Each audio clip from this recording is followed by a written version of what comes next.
ஹல்லேலூயா, ஹல்லேலூயா. இப்பொழுது கூட ஒரு சின்ன கதை கேட்கலாமா? சரி, இப்போ டிவியில் ஒரு விஷுவல் வரும், அதை மட்டும் பாருங்களேன். இவருக்கு என்ன வயசு இருக்குன்னு நினைக்கிறீங்க? இவரோட வயது வெறும் 18 தான். அவர் இருக்கிற தருவாயில். ஆனால் இவர் யார் தெரியுமா? ஆப்பிரிக்க கண்டத்தில் லிபிரியா நாட்டை சேர்ந்த ஒரு பழங்குடி இனத்தோட இளவரசர். இவரோட பேர் கபோ மோரிஸ். இவர் பிறந்தது பழங்குடி இனம். இந்த பழங்குடி இனத்தில் இன்னொரு பழங்குடி இனத்தால் தாக்குதல் பட்டப்பு அவங்களுக்கு கைதாக கொண்டு போட்டவர். எப்படி யோசேப்பு எகிப்து தேச கைதாக கொண்டு போகப்பட்டானோ அதே போல் கைதாக கொண்டு போடப்பட்ட மனிதன் தான் அவர். அப்பேற்பட்ட அந்த மனிதன் தன்னுடைய 14வது வயதிலேயே மரணத்தை ருசி பார்க்க இருந்த தருணம். அந்த நேரத்தில் நம்ம பைபிளில் அப்போஸ்தலர் நடவடிக்கைகளை படிக்கிறோம். சவுல் எப்படி பவுலாக மாறினான்ற ஒரு இன்சிடென்ட் நம்ம சொல்லுவோம். ஒரு சில பேருக்கு தோணும் இந்த மாதிரிலாம் நடக்குமான். ஆனால் இவரோட வாழ்க்கையில் அது உண்மையாக நடந்த ஒரு சம்பவம். அவர் சாகிற அந்த தருவாயில் ஒரு ஒளி வந்தது. அவர் எல்லோருடைய கண்களையும் மறைத்து அவருடைய மரணத்தை அவர் ருசி பார்க்கிற நேரத்தில் நீ ஓடு கபோ என்று சொன்னது. அந்த ஒளியை கேட்டு அந்த ஓடின மனிதன் தான் பிற்காலத்தில் ஒரு திருச்சபையில் சாட்சியா சொன்னார், என்னை வழிநடத்தின ஒளி இயேசு கிறிஸ்து தான். இனிமே என்னுடைய வாழ்க்கை முழுவதும் அவருக்காக தான் நான் ஓட போறேன்னு சொல்லி அந்த மனிதன் முழுவதுமாக ஆண்டவருக்கு அர்ப்பணித்தார். எந்த வயதுல தெரியுமா? 14 வயதுல. 14 வயசுல நம்ம என்ன யோசிப்போம்?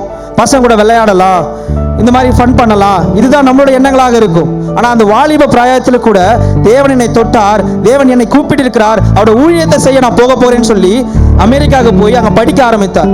ஆனால் தேவன் அந்த நேரத்தில் அவருக்கு சிவியரான கோல்டால பாதிக்கப்பட்டார். அந்த காலத்துல கடுங்குளிர் ஜுவரத்தால பாதிக்கப்பட்டு தன்னோட 18வது வயதிலேயே மரணித்து விட்டார். ஆனா இந்த மனிதனோட மரணம் இவரோட சாட்சி என்ன பண்ணுச்சு தெரியுமா?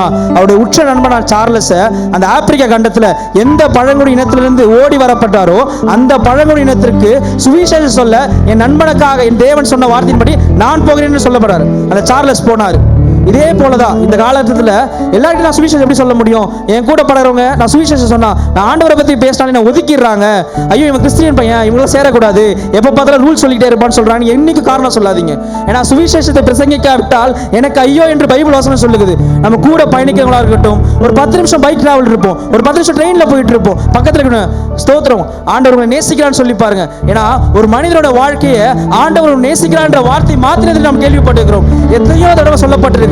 ஏன்னா தேவன் அவர்கள் நேசிக்கிறான் தெரிந்தால் அவள் தவறான காரியத்துக்கு போக மாட்டாங்க, அவங்க பாவ வாழ்க்கைக்கு போக மாட்டாங்க. தேவனிடத்தில் சொல்லுவோம், தேவனே நான் இன்னைக்காக உங்களுக்கு ஒரு ஆத்மாவை ஆதாயப்படுத்த போறேன்னு சொல்ல போறோம். நீங்க எத்தனை பேர் சொல்ல போறீங்க? நான் சொல்லுவேன், என் கூட வேலை பார்க்குறவங்களோ என் கூட பழகிறவங்க கிட்டையும் நான் ஆத்மா ஆதாயப்படுத்த காரணமாக தேவன் உங்களை நேசிக்கிறான்னு சொல்ல போறேன். எத்தனை பேர் சொல்ல போறீங்க?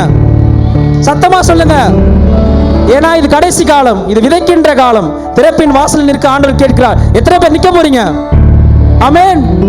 சுவிசேஷம் சொல்லுவோமா? அல்லேலூயா, அல்லேலூயா, ஆமென், அல்லேலூயா. ஏன்னா இந்த காலகட்டத்தில் விசுவாசம் இருக்கணும். அந்த விசுவாசத்தை காத்துக்கொண்டால் மாத்திரமே நாம நீதியின் கிரீடத்தை பெற முடியும். புரிந்ததா? ஆமென்.